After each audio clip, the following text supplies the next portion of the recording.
afternoon everyone. Good afternoon, Ma'am Santiago. Ngayon po i-report ko ang magandang tanawin ng OMG, Hetty! Ma'am, good afternoon po. Pasok ko lang po sana yung assignment ng section of English. Hetty, galingan mo sa report. Class, ba't ang ingay? Minimize your voice. Ma'am, yan yung crush ni Hetty. Oo, ma'am, nandiyan yung crush ni Hetty.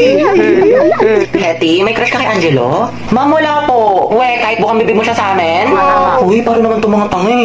Okay lang yan, te. Mama mo okay. Angelo, maganda ba si Hetty? Sumagot ka, mamayas ka sa akin. Go, ma'am! Ma'am kasi... ma'am, ano po?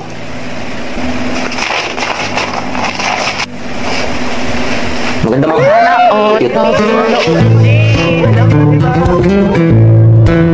Hoy, Hetty, huwag kang tiligin. Kala ko ba para kay Jollibee? Bekit ka daw. Hetty, paturo naman ang technique sa pagpe-pray.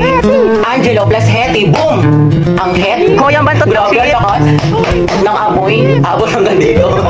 Kuya, may jowa ka na daw po ba? Sabi ni Hetty. Tama. Anak, may girlfriend ka na ba? Wala pa nga, ma'am eh. Sana nga magkaroon.